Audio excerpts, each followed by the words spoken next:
وہ بھی آپ کی زیر سلطنت تھے، اور ایلیا سے یعنی خلیج عقبہ سے لے کر فرات کے تمام جو علاقے ہیں وہ آپ کی زیر تسلط تھے، اور اسی طرح دمشق تک وہاں آپ کی حکومت پھیلی ہوئی تھی۔ تو یہ سارے علاقے جو ہیں، دمشق ہو یا پھر فرات تک کا جو کنارہ ہے، ایلیا کے علاقے ہوں، شرقی اردن ہو، فلسطین ہو، عراق ہو، شام ہو، یہ سب آپ کی زیر تسلط ہے اور آپ کی حکومت کا حصہ تھے یہ۔ حضرت داؤد علیہ السلام نے ایک مرتبہ اللہ تبارک و تعالیٰ سے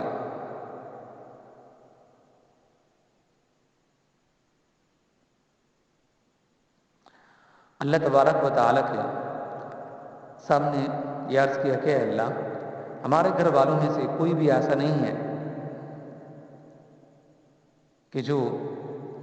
تیری عبادت نہ کرتا ہو، ہر ایک ہمارے گھر والوں میں سے تیری عبادت کرتا ہے، اور وہ عبادت بھی کچھ اس طرح سے کرتے ہیں کہ ہم میں سے جب ایک آدمی تھک جاتا ہے تو دوسرا آدمی آ کر عبادت کے اندر لگ جاتا ہے، پھر جب وہ تھکتا ہے تو وہ تیسرا آدمی آ کر وہ عبادت کے اندر لگ جاتا ہے۔ تو کوئی لمحہ ایسا نہیں گزرتا کہ ہمارے گھر والوں میں سے کوئی شخص ایسا نہ ہو جو تیری عبادت نہ کر رہا ہو، یعنی ہر وقت عبادت کوئی نہ کوئی ہمارے گھر کے اندر کر رہا ہے۔ تو اللہ تبارک و تعالیٰ کو یہ بات پسند نہ آئی ہے، اللہ تبارک و تعالیٰ نے پھر ان کو امتحان کے اندر ڈال دیا۔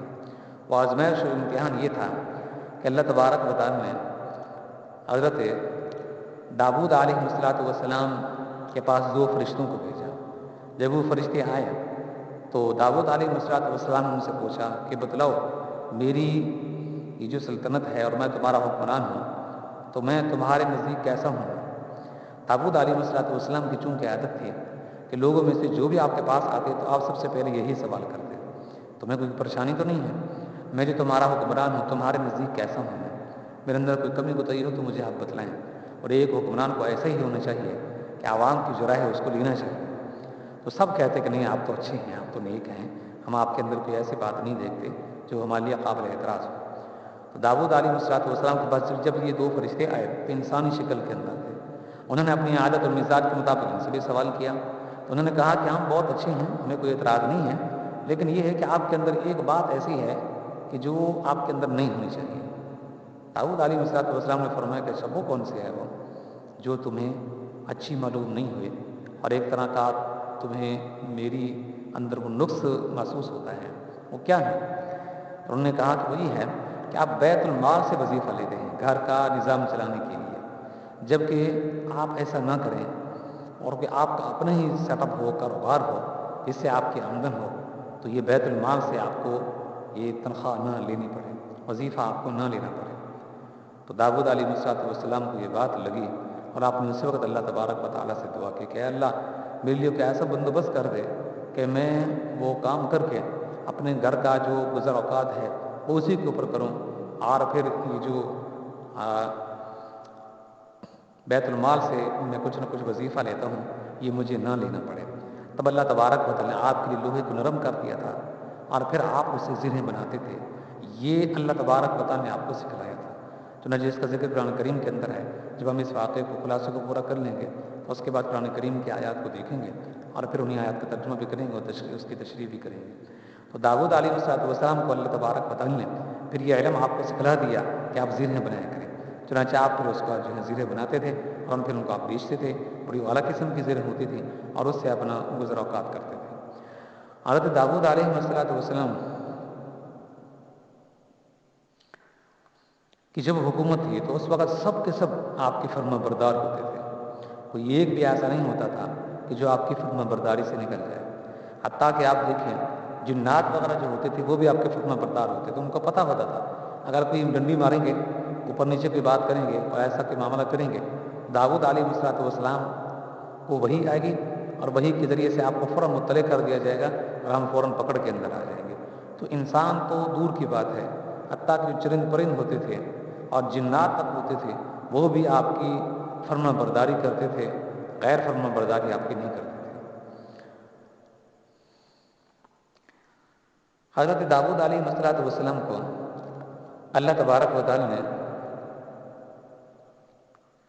اسی کے ضمن میں ایک واقعہ جو ہے مشہور ہے وہ یہ ہے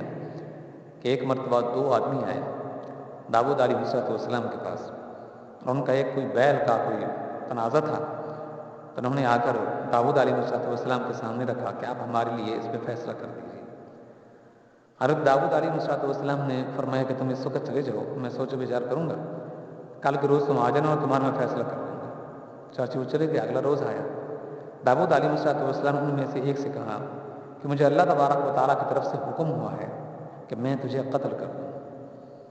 اس پر اس نے کہا کہ دیکھیے بات یہ ہے کہ جو کل ہم آپ کے پاس قضیہ لے کے آئے تھے اس کے اندر تو میں صداقت رکھتا ہوں، میں سچا ہوں، میں بالکل سچا ہوں میں، لیکن یہ جو اللہ تبارک و تعالیٰ نے آپ کو حکم دیا ہے نا کہ ان میں سے جو فلاں شخص ہے جو میرے بارے میں آپ کو قتل کا حکم دیا ہے، دراصل اس وجہ سے ہے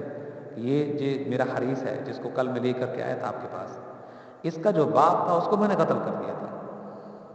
تو شاید قصاصاً پھر اللہ تبارک و تعالیٰ نے آپ کو حکم دیا ہو گیا کہ اس کو قتل کر دو۔ تو آپ نے فرمایا کہ بہرحال بات جو بھی ہو یہ بات بھی درست ہے، تو بتا سکتا ہے، اللہ نے مجھے یہ حکم دیا ہے کہ تجھے قتل کر دیا جائے، جب قصاصاً پھر اس شخص کو قتل کر دیا گیا۔ تو یہ ایک واقعہ ہے جس سے پتہ چلتا ہے کہ داؤد علیہ السلام کے سامنے کوئی شخص اس وقت ڈنڈی نہیں مار سکتا تھا۔ کیوں؟ اگر کوئی شخص اوپر نیچے کے اس طرح کی بات کرتا، دھوکہ دینے کی کوشش کرتا،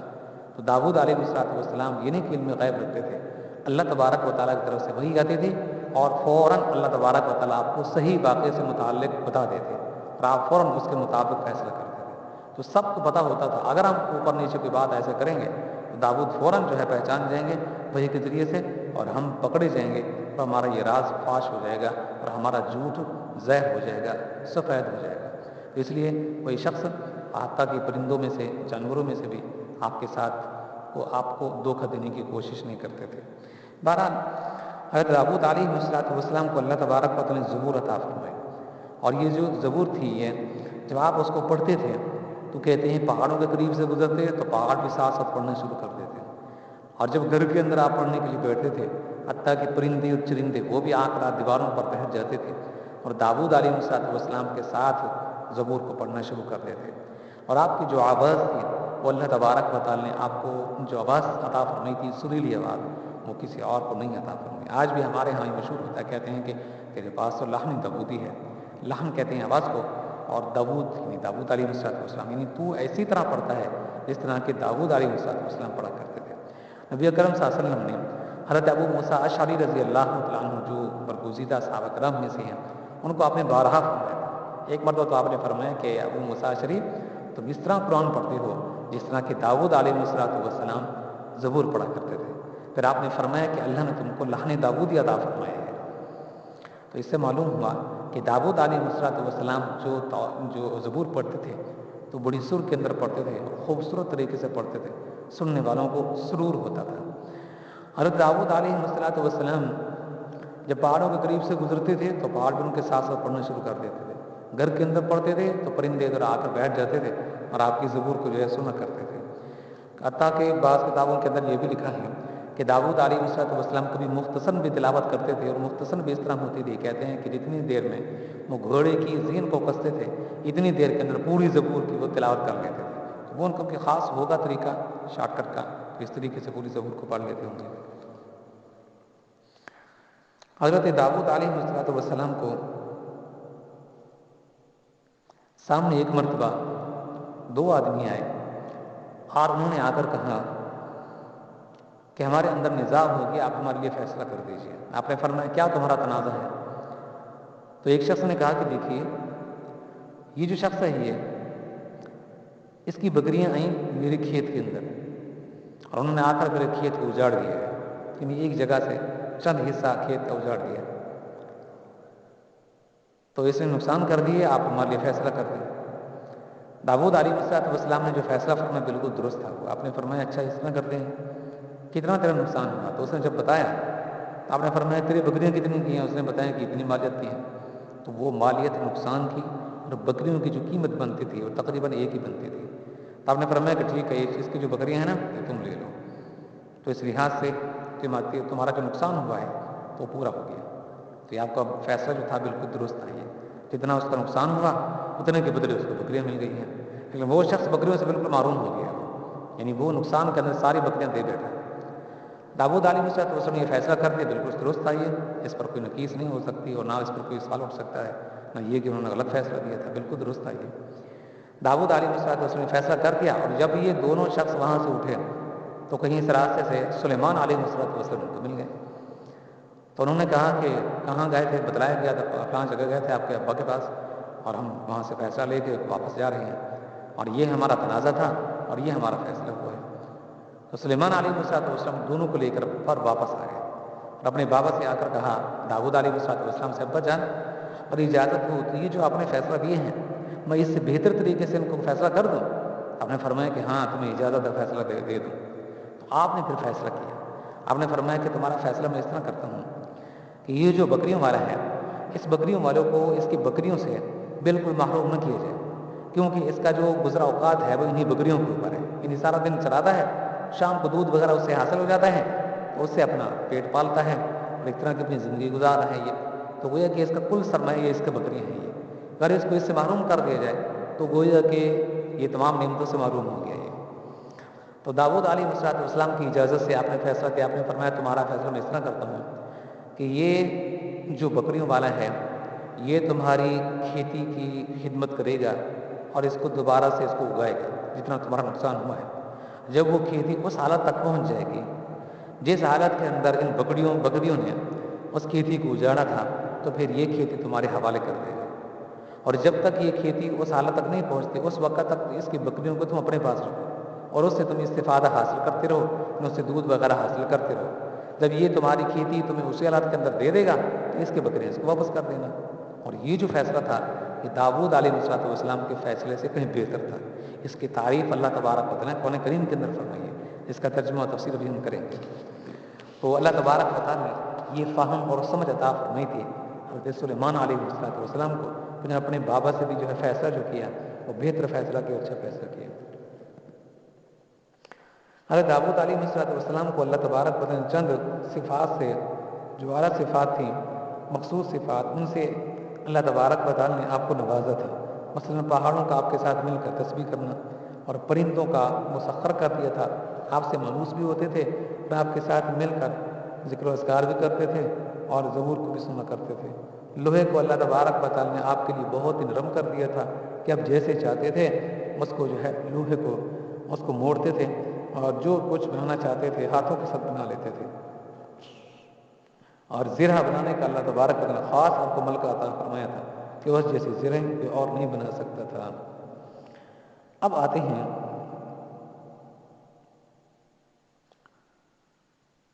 حضرت داؤد علیہ السلام کی اس قوم کی طرف کہ جن کے اوپر اللہ تبارک و تعالیٰ کا عذاب آیا تھا۔ دیکھیے ہفتے کے دن بنی اسرائیل کے لیے مچھلیوں کا شکار کرنا یہ بالکل جائز نہیں تھا، اللہ تبارک و تعالیٰ نے اس پر پابندی لگا دی تھی، لیکن اللہ نے ساتھ ساتھ ان کو امتحان کے اندر بھی ڈال دیا تھا کہ داؤد علیہ السلام کی ایک قوم ایسی تھی، یعنی ایک طبقہ ایسا بھی تھا کہ جو بالکل دریا کے کنارے پر رہتے تھے اور ان کا گزر اوقات مچھلیوں کے اوپر ہوتا تھا۔ جب ہفتہ کا دن ہوتا تو اللہ نے ان کے لیے ذمہ لگا رکھا تھا کہ ہفتہ کے دن صرف تم نے عبادت کرنی ہے، مچھلی کا شکار نہیں کرنا تمہارے لیے ناجائز ہے، حرام ہے۔ لیکن جب ہفتہ کا دن آتا تو اس وقت سب سے زیادہ مچھلیاں آ جاتی، اور جب بقیہ دن آتے تو بقیہ دنوں کے اتنی زیادہ مچھلیاں نہیں آتی تھی۔ تو یہ اللہ کی طرف سے آزمائش تھی۔ اب یہ جو واقعہ جس کو ہم بیان کریں یہ بھی قرآن کریم کے اندر موجود ہے، اس کا ترجمہ تفسیر بھی ہم کریں گے۔ چنانچہ ان لوگوں نے ظلم اس طرح کیا اپنے ساتھ کہ جو ہفتے کے دن ہوتے تھے ان دنوں کے ناموں کو انہوں نے تبدیل کر دیا۔ جب ہفتہ آتا تھا تو کہتے تھے کہ یہ اتوار کا دن ہے، اور جب اتوار کا دن آتا تھا کہتے کہ یہ ہفتہ کا دن ہے۔ تو جو ہفتے کے نام کا جو دن تھا اس نام کو اٹھا کر اتوار والے دن کو دے دیا، اتوار والے دن کا جو نام تھا اس کو اٹھا کر ہفتے والے دن کا نام دے دیا۔ تو اس طرح دنوں کے جو نام تھے ان کو تبدیل کر دیا۔ پھر اللہ تبارک و تعالیٰ کے اوپر عذاب آ گیا کیونکہ انہوں نے اللہ تبارک و تعالیٰ کی نافرمانی کی اور ناموں کو بھی تبدیل کر دیا، دنوں کے ناموں کو تبدیل کر دیا کہ اللہ تبارک و تعالیٰ نے اس قوم کے جو بعض لوگ تھے ان کو اللہ نے بندر بنا دیا تھا، کیونکہ اس میں یہ تھا کہ ان میں سے اچھے لوگ بھی تھے اور برے لوگ بھی تھے۔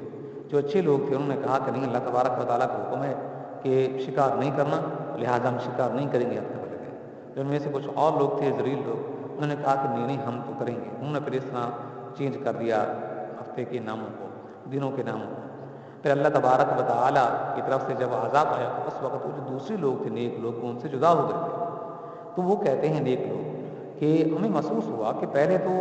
ادھر ادھر سے ان کے پاس سے آوازیں وغیرہ آتی تھیں، تو اب ہمیں محسوس ہوتا ہے کہ ادھر سے بالکل سناٹا ہے اور بالکل سکوت ہے، خاموشی ہے، تو کیا وجہ ہے؟ ان میں سے کوئی ایک آدمی جب وہاں چلتا چلتا گیا تو کیا دیکھتا ہے کہ سب کی جو اشکال تھے، ان کی جو شکلیں تھیں وہ تبدیل ہو چکی تھیں، تو بندروں کی صورت کے اندر وہ تبدیل ہو چکے تھے، وہ ان کے جو چہرے تھے ان کے، اللہ معاف فرمائے، وہ بندروں کی صورت کے اندر بن چکے تھے وہ، اس طرح ان کی جو اشکال تھی وہ مسخ ہو چکی تھی۔ وہ کہتے ہیں کہ جب یہ ان کے پاس گئے تو وہ ان کو پہچان سکتے تھے وہ، اور ان کو دیکھ کر بہت روتے تھے وہ، تو چند دن کے بعد اپنی اسی حالت کے اندر رہے وہ، اس کے بعد وہ سب کے سب ختم کر دیے گئے، مٹا دیے گئے۔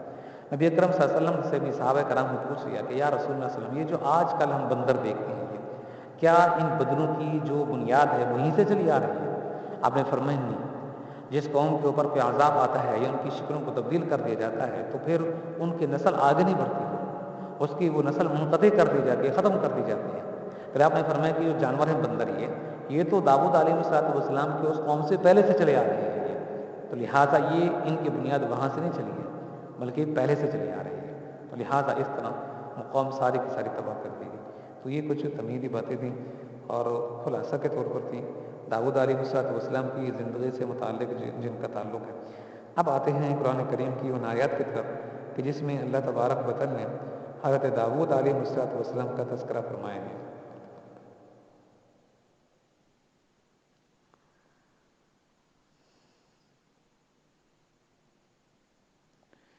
داؤد علیہ السلام کا تذکرہ قرآن کریم کی متعدد صورتوں کے اندر آئے ہیں اور کئی مقامات پر آئے ہیں۔ ہم انشاءاللہ کوشش کریں گے کہ تمام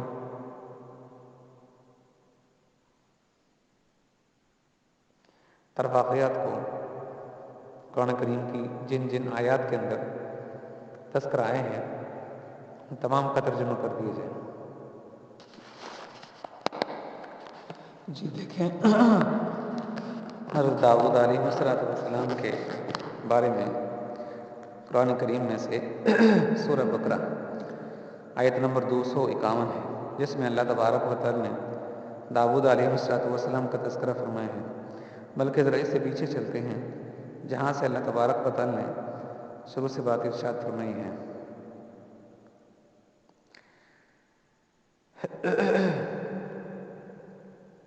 دیکھیں یہ آیت نمبر 246 ہے۔ فرمایا الم تر الی الملأ من بنی اسرائیل من بعد موسیٰ اذ قالوا لنبی له مبعث لنا ملکا نقاتل فی سبیل اللہ قال هل عسیتم ان کتب علیکم القتال الا تقاتلوا قالوا وما لنا الا نقاتل فی سبیل اللہ وقد اخرجنا من دیارنا وابنائنا فلما کتب علیہم القتال تولوا الا قلیلا منهم واللہ علیم بالظالمین۔ کیا تمہیں موسیٰ کے بعد بنی اسرائیل کے گروہ کے اس واقعے کا علم نہیں ہوا جب انہوں نے اپنے ایک نبی سے کہا تھا کہ ہمارا ایک بادشاہ مقرر کر دیجئے؟ یہاں دیکھیے نبی کا نام بیان نہیں کیا گیا، کون سے نبی تھے وہ؟ تو وہ تورات سے پتہ چلا ہے کہ وہ شمویل یا شمعون علیہ السلام تھے کہ جن سے انہوں نے مطالبہ کیا تھا کہ ہمارے لیے ایک جو ہے بادشاہ کو مقرر کر دیجیے۔ پھر کیا ہوا؟ تاکہ اس کے جھنڈے تلے ہم اللہ کے راستے کے اندر جنگ کر سکیں۔ کس نے کہا؟ بنی اسرائیل نے۔ تو نبی نے کہا کیا تم لوگوں سے یہ بات کچھ بعید ہے کہ جب تم پر جنگ فرض کی جائے تو تم نہ لڑو؟ یعنی میں تو نہیں کہتا کہ تم لڑنے والے ہو، تم تو نہیں لڑو گے جیسے کہ تمہاری عادات اور صفات ہیں۔ انہوں نے کہا کہ بھلا ہمیں کیا ہو جائے گا کہ جو ہم اللہ کے راستے کے اندر جنگ نہ کریں گے، حالانکہ ہمیں اپنے گھروں سے اور اپنے بچوں کے پاس سے باہر نکال دیا گیا ہے۔ پھر ہوا یہی کہ جب ان پر جنگ فرض کی گئی تو ان میں سے تھوڑے لوگ چھوڑ کر باقی سب پیٹ پھیر گئے۔ اللہ ظالموں کو خوب جانتا ہے۔ انہیں جو بات شمویل علیہ السلام نے کہی تھی، جس خدشے کا اظہار کیا تھا، وہی کچھ ہوا کہ بہت تھوڑے لوگ تھے کہ جنہوں نے جنگ لڑی، باقی سب جو ہے چھوڑ گئے تھے۔ وقال لهم نبيهم ان الله قد بعث لكم طالوت ملكا قالوا ان يكون له الملك علينا ونحن حق بالملك منه ولم يؤت سعة من المال قال ان الله اصطفاه عليكم وزاده بسطة في العلم والجسم والله يؤتي ملكه من يشاء والله واسع عليم۔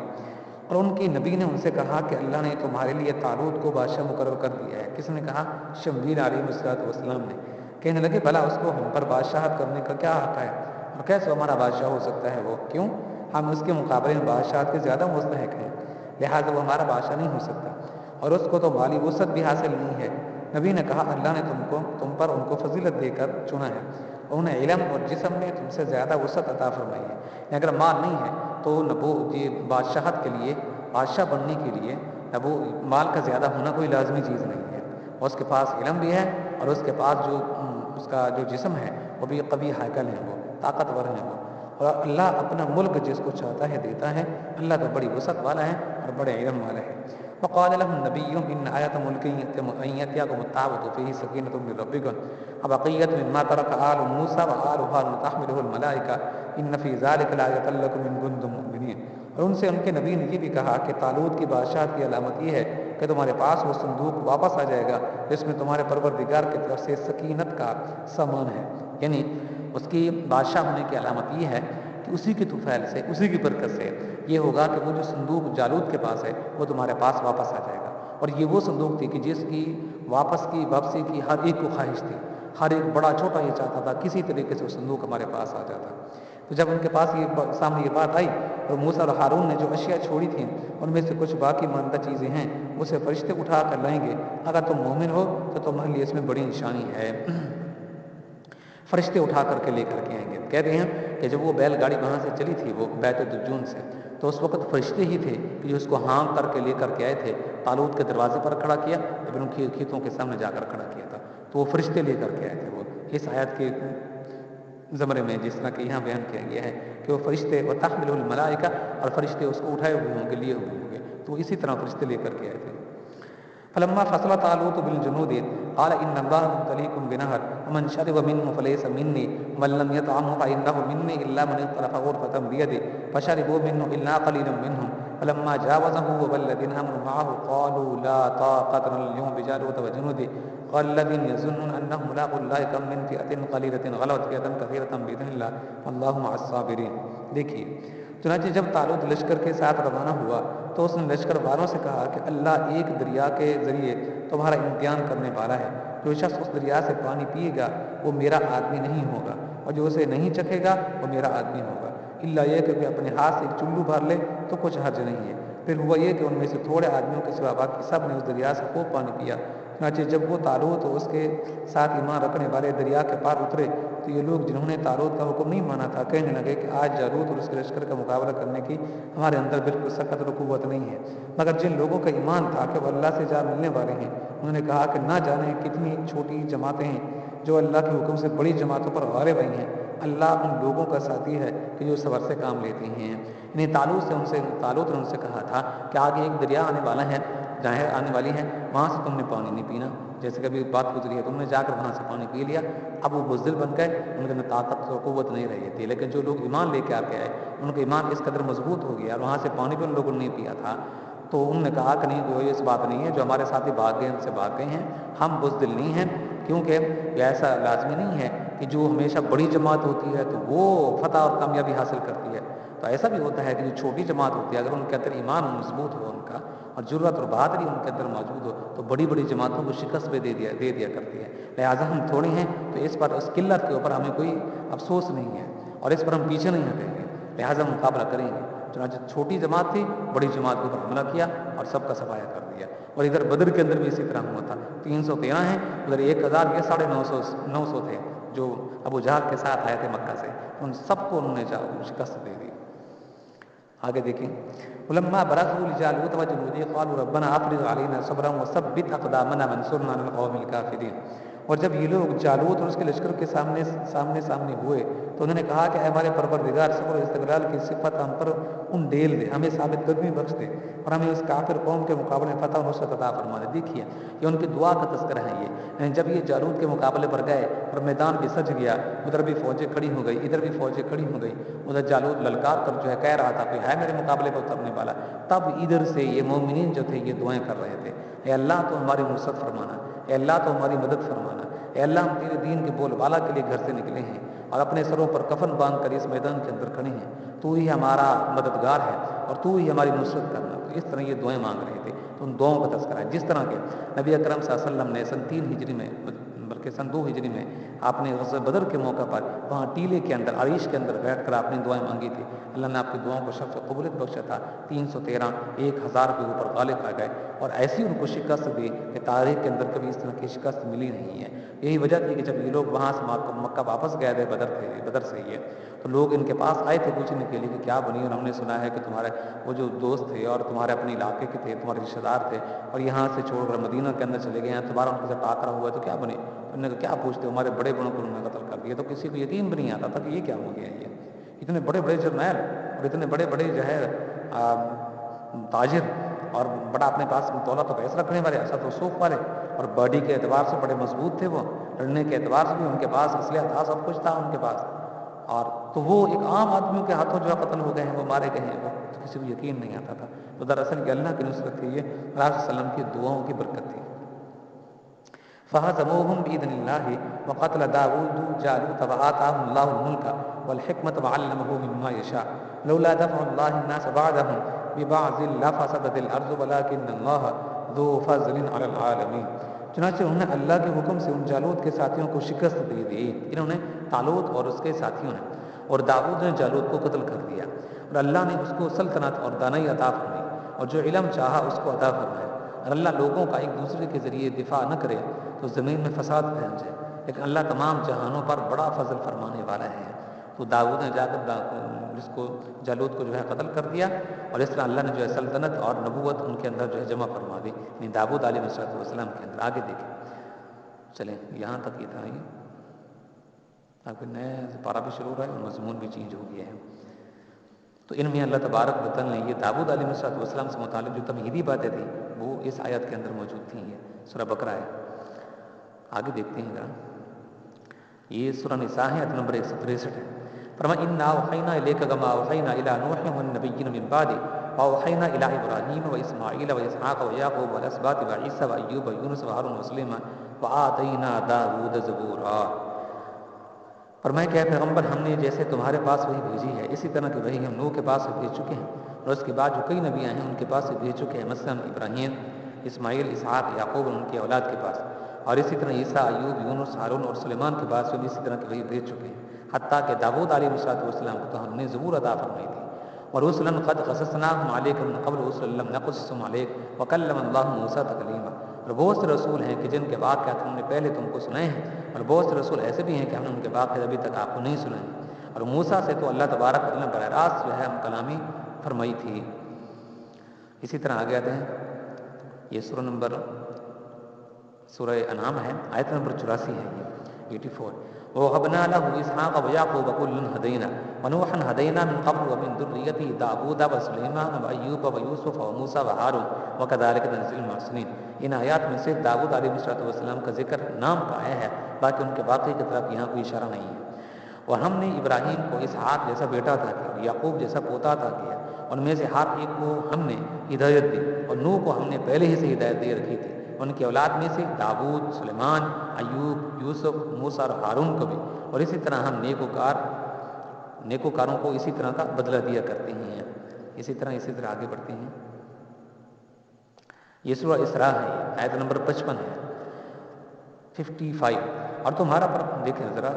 وَرَبُّكَ أَعْلَمُ مَنْ فِي السَّمَاوَاتِ وَالْأَرْضِ وَلَقَدْ فَضَّلْنَا بَعْضَ النَّبِيِّينَ عَلَىٰ بَعْضٍ وَآتَيْنَا دَاوُودَ زَبُورًا. اور تمہارا پروردگار ان سب کو جانتا ہے جو آسمانوں میں ہیں اور جو زمین کے اندر ہے, اور ہم نے کچھ نبیوں کو دوسرے نبیوں پر فضیلت دی ہے, اور ہم نے داؤد کو تو زبور عطا فرمائی تھی. اسی طرح ذرا آگے بڑھتے ہیں. اسے یہ سورہ انبیاء ہے, آیت نمبر 78 ہے, یہ 78. وَدَاوُودَ وَسُلَيْمَانَ إِذْ يَحْكُمَانِ فِي الْأَرْضِ إِذْ نَفَشَتْ فِيهِ غَنَمُ الْقَوْمِ وَكُنَّا لِحُكْمِهِمْ شَاهِدِينَ. ان کی زندگی کے اندر وہ جو خاص واقعہ جو ہے پیش آیا تھا وہ قضاء والا, اس کو بیان کیا گیا ہے. اور داؤد اور سلیمان کو بھی ہم نے حکمت اور علم عطا فرمایا تھا جب وہ دونوں ایک کھیت کے جھگڑے کا فیصلہ کر رہے تھے, کیونکہ کچھ لوگوں کی بکریاں رات کے وقت اس کھیت کے اندر جا گھسی تھی, اور ان لوگوں کے بارے میں جو فیصلہ ہوا ہے اسے ہم خود دیکھ رہے تھے. فَفَهَّمْنَاهَا سُلَيْمَانَ وَآتَيْنَا حُكْمًا وَعِلْمًا وَسَخَّرْنَا مَعَ دَاوُودَ الْجِبَالَ يُسَبِّحْنَ وَالطَّيْرَ وَكُنَّا فَاعِلِينَ. چنانچہ اس فیصلے کی سمجھ ہم نے سلیمان کو دے دی تھی, اور ویسے ہم نے ان دونوں ہی کو حکمت بھی عطا کیا تھا اور علم بھی ان کو عطا کیا تھا, اور ہم نے داؤد کے ساتھ پہاڑوں کو تابع بنا دیا تھا کہ وہ پرندوں کو ساتھ لے کر تسبیح کریں، اور یہ سارے کام کرنے والے ہم ہی تھے۔ لیکن یہاں پر ایک بات جو ہے قابل توجہ ہے یہ کہ جہاں پر آتا ہے نا کہ داؤد علیہ السلام زبور پڑھتے تھے تو وہ ساتھ ساتھ جو ہے اگر وہ پہاڑوں کے قریب سے گزرتے تھے تو پہاڑ بھی ساتھ ساتھ پڑھتے تھے، تو یہ فزیکل یعنی حقیقتاً یہ پہاڑ اس طرح کی تسبیح کرتے تھے، کیونکہ بعض لوگوں نے یوں کہا کہتے ہیں کہ جب سامنے سے کوئی دیوار ہو یا سامنے سے کوئی ایسی چیز ہو جس سے آواز جو آگے کی طرف موو نہ ہو سکے، آگے کی طرف منتقل نہ ہو سکے، تو پھر آواز وہاں جا کر ٹکراتی ہے اور ٹکرا کر وہاں سے واپس آتی ہے۔ تو کہا کہ داؤد علیہ السلام کے ساتھ یہ نہیں ہے کہ حقیقتاً وہ پہاڑوں کے ساتھ تسبیح پڑھتے تھے یا زبور ان کے ساتھ جو پڑھتے تھے، وہ کہتے ہیں کہ جب وہ پڑھتے تھے تو وہ آواز جاتی تھی پہاڑوں کے ساتھ ٹکراتی تھی تو وہاں سے واپس آتی تھی، اسی کو جو ہے یہاں پر بیان کیا گیا ہے۔ تو مفتی صاحب فرماتے ہیں کہ اس کے اندر کوئی کمال نہیں ہے، وہ جو کافر بھی اگر جا کر کہیں کھڑا ہو جائے، سامنے سے دیوار ہو، بند کمرہ ہو، پہاڑ ہو، اس کی وادی کے اندر کھڑا ہو تو زور سے اگر وہ آواز لگائے تو وہی آواز جو ہے سامنے جا کر ٹکراتی ہے اور ٹکرا کر وہاں سے پھر واپس لوٹتی ہے تو اس کے کانوں کے اندر وہ پڑتی ہے۔ تو وہ آواز جو اس نے خود استعمال کیا تھوڑی دیر کے بعد ٹکرا کر واپس آتی ہے تو خود اس کو سنائی دیتی ہے، تو پھر نبی کے اندر اور عام آدمی کے اندر فرق کیا ہوا؟ یہ تو خاص کوئی جو ہے فضیلت ہونا ہی داؤد علیہ السلام کے لیے، ایسا تو ہر کوئی کر سکتا ہے۔ ایک آدمی کو کہو کہ کوئی کتاب اٹھا لیتا ہے اور جا کر بند کمرے کے اندر پڑھنا شروع کر دیتا ہے، جیسے آواز نکالتا جائے گا تو یہ آواز دیواروں سے ٹکراتی رہے گی، دوبارہ اس کے کانوں کے اندر آتی رہے گی۔ جس طرح کہ وہ کبھی جو ہے وہ اسپیکر کے اندر جو ایکو لگا دیتے ہیں تو بار بار آواز جو ہے وہ پیدا ہوتی رہتی ہے اور نکلتی رہتی ہے۔ تو یہ کوئی خاص کمال نہیں ہے، یہ خاص کمال کی چیز جو ہے یہ داؤد علیہ السلام کے لیے خاص کمال ہے یہ کہ وہ فزیکلی وہ خود حقیقتاً پہاڑ ان کے ساتھ پڑھتے تھے۔ اگر ایسا نہ ہو، یہ ہو کہ آواز ٹکرا کر آتی تھی اور ان کو سنائی دیتی تھی تو اس میں پھر ان کا کوئی کمال نہیں بنتا، کوئی خاص ان کو عظمت نہیں ملتی، جبکہ اللہ فرما چکے ہیں کہ ہم نے ان کو خاص نعمتیں عطا کی تھی، اور ان خاص نعمتوں میں سے یہ بھی تھا کہ فزیکلی وہ پہاڑ ان کے ساتھ پڑھتے تھے۔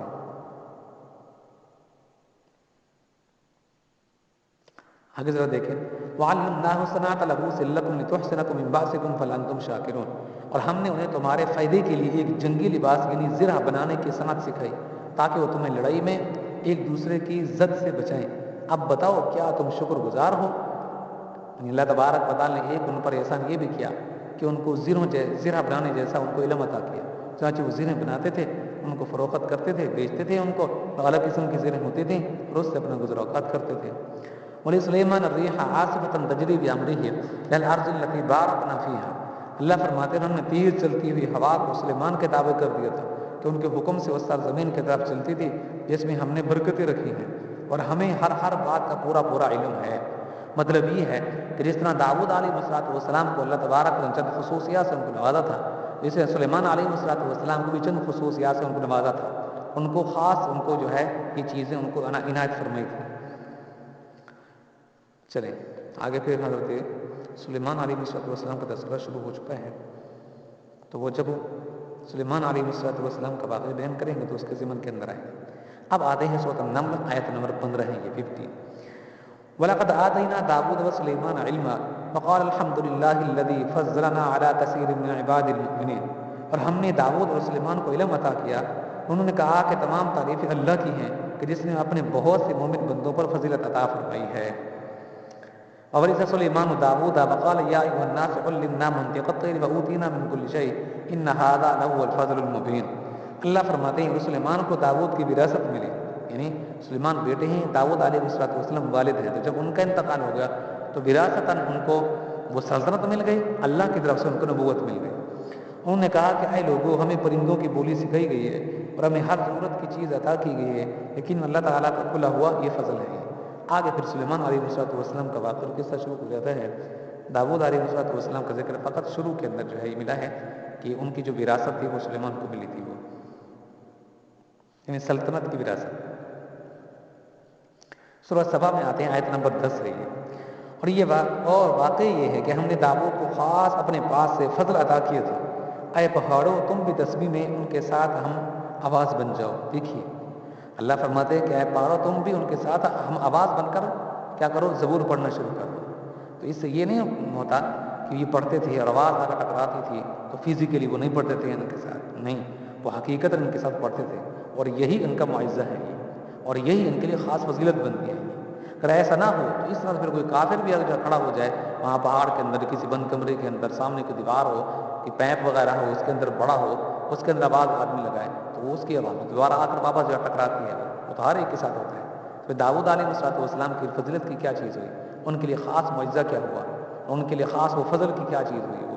خاص ان کے لیے فضل یہی بنتا ہے کہ پہاڑ فزیکلی ان کے ساتھ پڑتے تھے، کیونکہ نبی علیہ السلام کے پاس جو معجزہ ہوتا ہے وہ ایسا ہوتا ہے کہ وہ عام انسان اس کو کرنے پر قدرت نہیں رکھتا، اللہ کی جانب سے وہ خاص چیز ان کو عطا کی ہوئی ہوتی ہے۔ جس طرح کہ انگلیوں کے پورے سے کوئی پانی کی چشمے جاری نہیں کرتا، نبی اکرم صلی اللہ علیہ وسلم کے ہاتھوں کی انگلیوں سے جو پانی کے چشمے جاری ہو گئے تو کسی کے ہاتھوں سے پانی نہیں جاری ہوتا۔ نبی اکرم صلی اللہ علیہ وسلم کا لعاب دہن لگانا تھا، حضرت علی رضی اللہ عنہ کی آنکھیں درست ہو گئی۔ کوئی ایسا نہیں ہے کہ اپنا لعاب کسی کی آنکھوں کو لگا دے تو درست ہو جائے، وہ کسی کا بازو پٹا ہوا ہو اور کوئی شخص اپنا لعاب نکال کر اس کو لگا دے اس کا بازو جڑ جائے۔ آپ صلی اللہ علیہ وسلم نے ایسا کیا تو ان کا بازو جڑ گیا۔ کسی کے اندر آج بھی اس طرح کی نہیں ہے کہ وہ چند کھجوروں ہوں ان کے اوپر دم کر دے اور یہ کہے کہ اس کو اپنے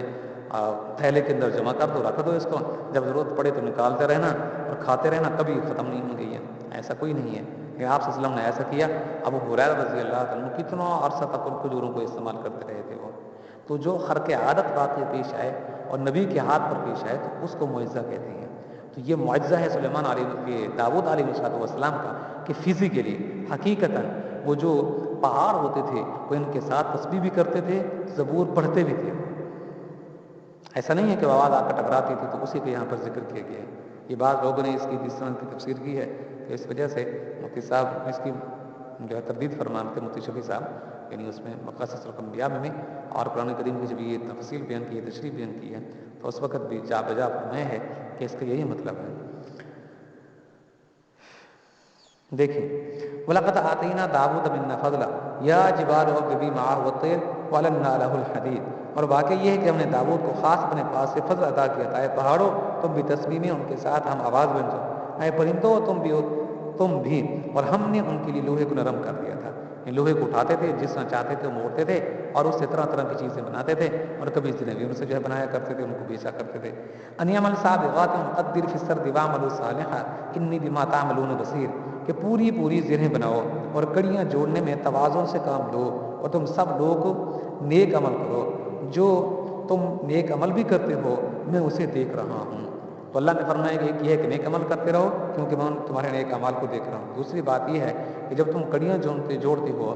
یعنی یہ سرہ بنانے کے لیے تو اس وقت توازن کے ساتھ ٹھیک جوڑ کر جو ہے بناؤ تاکہ خوبصورت بھی ہوں اور ان کے اندر مضبوطی بھی ہو اور لوگ خوش ہو کر لیں ان کو، اور اس سے لوگوں کو فائدہ بھی ہو، اور اس سے یہ ہے کہ تمہیں بھی اس کا فائدہ ہو کہ تمہیں اس کی آمد جو ہے اچھی ہو، تمہارے لیے اچھی بن جائے۔ ولی سلیمان الریح غدوها، چلیں آگے پھر سلیمان علیہ السلام کا تذکرہ شروع ہو رہا ہے۔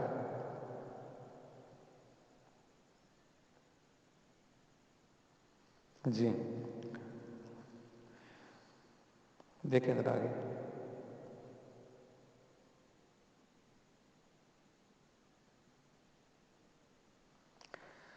یہ سورہ صاد ہے اور آیت نمبر 22 ہے۔ اس میں اللہ تبارک و تعالی نے حضرت داؤد علیہ السلام کی شان بیان فرمائی ہے، اور خاص طور پہ وہ قصہ بیان فرمایا ہے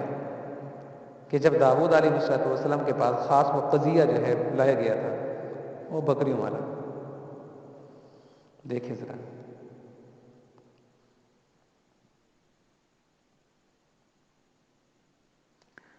اور ہم نے پہاڑوں کو اس کام پر لگا دیا تھا کہ وہ شام کے وقت اور سورج کے نکلتے وقت ان کے ساتھ تسبیح کیا کریں۔ کن کے ساتھ؟ حضرت داؤد علیہ السلام کے ساتھ۔ پیچھے ایوب علیہ السلام کا تذکرہ تھا تو یہاں سے داؤد کا نام تو نہیں ہے لیکن یہ صفات انہی کی تھیں۔ وَالطَّيْرَ مَحْشُورًا كُلٌّ لَهُ أَوَّابٌ، اور پرندوں کو بھی جنہیں اکٹھا کر لیا جاتا تھا یہ سب ان کے ساتھ مل کر اللہ کا خوب ذکر کیا کرتے تھے۔ داؤد علیہ السلام ذکر کرتے تو یہ بھی ساتھ ساتھ ان کے مل کر ذکر کیا کرتے تھے۔ کون؟ پرندے۔ وَشَدَدْنَا مُلْكَهُ وَآتَيْنَاهُ الْحِكْمَةَ وَفَصْلَ الْخِطَابِ، اور ہم نے ان کی سلطنت کو استحکام بخشا تھا، ان کو مضبوط کر دیا تھا، مستحکم بنا دیا تھا، اور انہیں دانائی اور فیصلہ کن گفتگو کا سلیقہ بھی ان کو عطا فرمایا تھا۔ دانائی یعنی سمجھداری ان کو عطا فرمائی تھی، اور بات کرنے کا جو ڈھنگ ہوتا ہے وہ بھی ہم نے ان کو سکھلایا تھا۔ بے ڈھنگی گفتگو نہیں فرماتے تھے۔ وَهَلْ أَتَاكَ نَبَأُ الْخَصْمِ إِذْ تَسَوَّرُوا الْمِحْرَابَ، اور کیا تمہیں اس مقدمہ والوں کی خبر بھی پہنچی ہے کہ جب وہ دیوار پر چڑھ کر عبادت گاہ کے اندر گھس آئے تھے؟ کہتے ہیں کہ کچھ ان کا طریقہ یہ تھا کہ وہ جو عام دروازہ تھا وہاں سے نہیں آئے تھے وہ لوگ، یعنی جو قضیہ لے کر آئے تھے، فیصلہ لے کر آئے تھے داؤد کے پاس، تو وہ دیواروں سے پھلانگ کر اندر داخل ہو گئے تھے۔ اذ دخلوا الی داؤد ففزع منهم قالوا لا تخف خصمان بغى بعضنا على بعض فاحكم بيننا بالحق ولا تشتت واهدنا الى سواء الصراط۔ جب وہ داؤد کے پاس پہنچے تو داؤد ان سے گھبرا گئے، انہوں نے کہا کہ ڈریے نہیں، ہم ایک جھگڑے کے دو فریق ہیں، ہم میں سے ایک نے دوسرے کے ساتھ زیادتی کی ہے، اب آپ ہمارے درمیان ٹھیک ٹھیک فیصلہ کر دیجئے اور زیادتی نہ کیجیے اور ہمیں ٹھیک ٹھیک راستہ بتلا دیجیے۔ دیکھیے جب وہ دروازے سے داخل نہیں ہوئے بلکہ دیواروں کو پھلانگ کر اندر داخل ہوئے ہیں، تو ظاہر ہے داؤد علیہ السلام تو یہ دیکھ کر ڈر گئے، خوف کر گئے کہ یہ کیا ہو گیا، یہ دروازوں کے اوپر وہاں پہ پہرے دار کھڑے ہیں، وہاں چوکیدار کھڑے ہیں، گارڈ وہاں پر کھڑے ہیں، تو اگر یہ آتے تو پہلے آ کر ان سے اجازت لیتے کہ اس طرح کے اچھا آدمی ہیں آپ کو ملنا چاہتے ہیں تو مجھے پتا ہوتا، تو یہ کیسے اچانک جو ہے میرے پاس آ گئے ہیں یہ، تو اس پر وہ ڈر گئے کہ کہیں میری جان کے دشمن تو نہیں ہے یہ۔ اب یہ واقعہ کیا حقیقت میں پیش آیا تھا یا پھر اللہ تبارک و تعالیٰ نے فرضاً اس واقعے کو بیان کیا ہے؟ تیسری بات یہ ہے کیا اللہ تبارک و تعالیٰ نے فرشتوں کو بھیجا تھا، اصل انسان نہ ہو بلکہ وہ فرشتے ہوں؟ تو اس میں تینوں طرح کے احتمالات پائے جاتے ہیں۔ بعض مفسرین نے فرمایا کہ نہیں، یہ حقیقتاً دو انسان تھے یہ، اور واقعی یہ فیصلہ لے کر آئے تھے داؤد علیہ السلام کے پاس کہ آپ ہمارا فیصلہ کر دیجیے، اور آپ نے ان کا فیصلہ کیا، اور وہ انسان تھے، کوئی فرشتے نہیں تھے، اور یہ فزیکلی حقیقتاً یہ واقعہ پیش آئے تھے یہ۔ بعض مفسرین نے فرمایا ان کی تعداد بہت تھوڑی ہے، انہوں نے فرمایا کہ نہیں، یہ جو واقعہ تھا نا یہ اللہ تبارک و تعالیٰ نے فرضاً یہ واقعہ جو ہے بیان کیا ہے، یہ اس کی کوئی حقیقت نہیں ہے، یہ فرضاً یعنی بعض نصیحت کے طور پر اس کو بیان کیا گیا ہے۔ اور بعض نے فرمایا کہ نہیں، یہ جو واقعہ ہے یہ فرشتوں کے ذریعے سے پیش آیا تھا، جب وہ انسانی شکل کے اندر فرشتے آئے تھے تو جب وہ آسمان سے اترے تو ظاہر ہے کہ پھر وہ اندر جو ہے داخل ہو گئے، وہ اب ان کو وہاں سے دروازوں سے ہو کر آنے کے اندر کی کیا ضرورت تھی، تو وہاں سین کے اندر آئے اور سیدھے کمرے کے اندر چلے گئے، جس لیے داؤد علیہ السلام ان کے اچانک کمرے میں داخل ہونے سے پریشان ہو گئے کہ مجھ سے کوئی اجازت بھی نہیں لی اور کوئی گارڈ نے مجھے آ کر بتایا بھی نہیں ہے، پہلے تو میرے پاس لوگ آتے ہیں، وہ دروازے کے اوپر آتے ہیں اور وہاں سے آدمی میرے پاس آتا ہے، اگر آپ کے پاس ٹائم ہو تو فلاں آدمی آئے ہیں آپ کے پاس، لوگوں کو ملنا چاہتے ہیں تو آپ اجازت دیں تو ان کو بھیج دیں، میں کہتا ہوں چلو بھیج دیں تو وہ بھیج دیتے ہیں، یا کبھی ٹائم نہیں ہوتا تو پھر وہاں انتظار کر لیتے ہیں لوگ۔ تو آج یہ کیسے ہو گیا یہ، نہ تو مجھے کوئی اطلاع ملی ہے اور یہ فوراً میرے کمرے کے اندر اچانک داخل ہو گئے ہیں یہ، تو اس لیے اب ڈرنے لگے۔ تو انہوں نے کہا آپ ڈریے نہیں، تو اس سے معلوم ہوتا ہے کافی حد تک یہ فرشتے ہی ہو سکتے ہیں۔ تو انہوں نے کہا کہ ہمارے درمیان فیصلہ کر دیجیے، وہ کیا ان کا جھگڑا کیا، اب بتانا شروع کر دیا۔ اس نے ایک نے کہا ان ھذا اخی له 99 ناجۃ ولی ناجۃ واحدہ فقال اکفلنیھا وعزنی فی الخطاب، یہ میرا بھائی ہے، اس کے پاس 99 دمبیاں ہیں اور میرے پاس ایک ہی دمبی ہے، اب یہ کہتا ہے کہ وہ بھی میرے حوالے کر دو، اور اس نے زور بیان سے مجھے دبا لیا ہے، میرے پاس تو صرف ایک ہی ہے اور اس کے پاس 99 ہیں، تو یہ کہتا ہے وہ جو تیرے پاس ایک ہے وہ مجھے دے دے تاکہ میری 100 پوری ہو جائے۔ قال لقد ظلمك بسؤال ناجتك الى نعاجي وان كثيرا من الخلطاء ليبغي بعضهم على بعض الا الذين امنوا بالصالحات وقليل ما هم وظن داود انما فتناه فاستغفر ربه وخر راكعا واناب۔ دیکھیے داؤد نے کہا کہ اس نے اپنی دمبیوں میں شامل کرنے کے لیے تمہاری دمبی کا جو مطالبہ کیا ہے اس میں یقیناً تم پر ظلم کیا ہے، اور بہت سے لوگ جن کے درمیان شرکت ہوتی ہے وہ ایک دوسرے کے ساتھ زیادتی کرتے ہیں سوائے ان کے جو ایمان لائے ہیں اور جو نیک عمل کیے ہیں، اور وہ بہت کم ہیں، اور داؤد کو خیال ہے کہ ہم نے دراصل ان کی آزمائش کی ہے۔ دیکھیے داؤد علیہ السلام نے جب اس کی بات کو سن لیا، اب وہ جس کے خلاف دعویٰ کیا گیا تھا اس کی طرف آپ نے کوئی جو ہے توجہ نہ دی، اور اسی کو کہا یعنی جو وہاں دعویٰ پیش کر رہا تھا اس کو کہا کہ ہاں یعنی وہ جو مظلوم تھا صرف اس کی بات کو سنا ہے، اور وہ جو جس کے خلاف وہ دعویٰ کر رہا تھا اس کی بات کو نہیں سنا ہے، جس کے خلاف دعویٰ تھا اس کی بات کو نہیں سنا ہے، اس کو کہا کہ نہیں تو خیر تیرے ساتھ زیادتی کر رہا ہے یہ شخص، یہ وہ اس کے پاس 99 ہیں اور تیرے پاس ایک ہے، تو وہ ایک بھی تو ان سے جو ہے لینا چاہتا ہے یہ، تو یہ اس کا کرنا یہ درست نہیں ہے یہ۔ اللہ فرماتے ہیں کہ جب انہوں نے یہ بات کہہ لی تو اس کے بعد پھر کیا ہوا کہ داؤد کو خیال آیا کہ ہم نے دراصل ان کو آزمائے ہیں، اس لیے انہوں نے اپنے پروردگار سے معافی مانگی، جھک کر سجدے کے اندر گر گئے اور اللہ تبارک و تعالیٰ سے لو لگانے لگے۔ فغفرنا له ذلك وان له عندنا لزلفى وحسن مآب، چنانچہ ہم نے اس معاملے میں انہیں معافی دے دی، اور حقیقت یہ ہے کہ ان کو ہمارے پاس خاص تقرب حاصل ہے اور بہترین ہمارے پاس ان کا ٹھکانہ ہے۔ اب داؤد علیہ السلام یہ جو ہیں کہ اللہ کے سامنے گر گئے اور پھر معافی مانگنے لگے، ان کو پتہ چل گیا کہ مجھ سے جو ہے خاص قسم کا امتحان لیا گیا ہے۔ اب یہ کیا واقعہ یہی تھا جس کو ابھی بیان کیا گیا ہے، یہ اس کے علاوہ کوئی اور واقعہ تھا جس واقعے کو تو بیان نہیں کیا گیا، البتہ آپ کی تضرع اور خوف الہی کو بیان کیا گیا ہے۔ تو مفسرین دونوں طرف گئے ہیں۔ علامہ ابن کثیر رحمۃ اللہ تعالیٰ علیہ فرماتے ہیں کہ دیکھیے جو پیچھے ان کا فیصلہ گزرا ہے آیت میں، وہ تو بالکل صحیح تھا، درست ہے، وہ اس کے اندر کوئی خطا نہیں ہے، اس کے اندر کوئی ان کے ایسی بات تو نہیں ہے کہ جو خلاف شریعت ہو، ان کا وہ فیصلہ بالکل ٹھیک تھا، وہ کہ تیرے پاس ایک دم بھی ہے اس کے بعد 99 ہے تو یہ تم سے کیوں لیتا ہے، یہ تو اس کی زیادتی ہے، جو اس کے بعد 99 تو ہیں تیرے پاس تو ہے ہی ہے، اگر تو اس کو دے دے پھر تو کیسے تیرا گزراکات ہوگا؟ تو آپ کا فیصلہ بالکل ٹھیک تھا یہ کہ تو ظالم ہے اور یہ مظلوم ہے، یہ اسے کیوں تو ایک مانگتا ہے، کیوں اس کا صفایا کرنا چاہتا ہے؟ لہٰذا اس پر تو کوئی نکیر نہیں ہو سکتی، اس لیے فرمایا کہ یہ واقعہ یہاں تک مکمل ہو گیا ہے۔ آگے جو فرمائے ہیں نا کہ ان سے پتہ چل گیا ان کو کہ مجھے آزمایا جا رہا ہے، اور پھر اللہ تبارک و تعالیٰ سے معافی مانگنے لگے، فرمایا کہ یہ کوئی اور واقعہ ہو سکتا ہے جس واقعے کو یہاں بیان نہیں کیا گیا۔ بہرحال اس واقعے کی جو آگے صورتحال تھی داؤد علیہ السلام کی، اس کو بیان کر دیا گیا ہے کہ اس طرح پھر داؤد جو ہے لو لگانے لگے اور وہ توبہ و استغفار کرنے لگے، اور ہم نے ان کی توبہ و استغفار کو قبول کر لیا، فرمایا کہ وہ یہ علیحدہ واقعہ ہو سکتا ہے۔ ابن کثیر رحمۃ اللہ تعالیٰ نے تو یہاں پر سکوت اختیار فرمایا ہے، تو مفتی صاحب فرماتے ہیں عالم القرآن میں کہ میں بھی یہاں پر سکوت اختیار کرتا ہوں کہ وہ کیا واقعہ تھا جس کو اللہ نے مبہم رکھا ہے، تو ہمیں بھی چاہیے کہ ہم بھی اس کو مبہم رکھیں۔ بعض مفسرین نے فرمایا کہ دیکھیے اسی واقعے کے اندر بھی تھوڑی سی بات جو ہے یوں محسوس ہو سکتی ہے کہ داؤد علیہ السلام نے ایک کی بات کو سنا ہے، دوسرے کی بات کو نہیں سنا ہے، تو اللہ تبارک و تعالیٰ کو یہ بات جو ہے پسند نہ آئی ہے، اس لیے آپ کو بتلایا ہوگا تب آپ کو پتہ چلا ہو میں تو آزمایا گیا ہوں، جبکہ میں نے جب ایک کی بات سنی ہے تو دوسرے کی بات بھی سنتا ہوں، اس سے تو نے بھی اس کا مطالبہ کیا ہے کہ نہیں کیا، یہ جو تیرے اوپر دعویٰ کر رہا ہے اس کا دعویٰ درست ہے یا نہیں ہے، یہ ہوتا بھی اسی طرح ہے۔ جب ایک آدمی کوئی بات کرتا ہے تو یہ نہیں کہ اس کی بات کو سن لو دوسرے کو شروع ہو جاؤ، نہیں، دوسرے سے پوچھو کہ یہ جو کچھ اس نے بیان دیا ہے یہ ٹھیک ہے یا تمہیں کوئی اعتراض ہے یا غلط ہے، یہ پھر اس کی سنو وہ کیا کہتا ہے، پھر اس کی سنو کہ یہ کیا کہتا ہے جو کچھ اس نے بیان دیا ہے، پھر خود اندازہ لگاؤ کہ یہ درست کہہ رہا ہے یا وہ درست کہہ رہا ہے، اس کی غلطی ہے یا اس کی غلطی ہے، زیادتی اس کی ہے یا اس کی ہے، تو دونوں طرف سے بات کو جو ہے سنا جاتا ہے، یہ نہیں کہ یک طرفہ سن کر اور یک طرفہ پھر فیصلہ دے دیا جائے اور دوسرے کو ظالم جو ہے قرار دے دیا جائے، تو یہ درست نہیں ہے۔ اور میں اس وجہ سے اللہ تبارک و تعالیٰ نے آپ کو آزمائش میں ڈالا اور آپ کو پتہ چلا تو پھر آپ جو ہے اللہ تبارک و تعالیٰ کی طرف رجوع کرنے لگے۔ بہرحال اللہ تبارک و تعالیٰ ہی بہتر جانتے ہیں کہ وہ کیا واقعہ پیش آیا تھا، پھر آپ کو اللہ کی طرف رجوع کرنا پڑا۔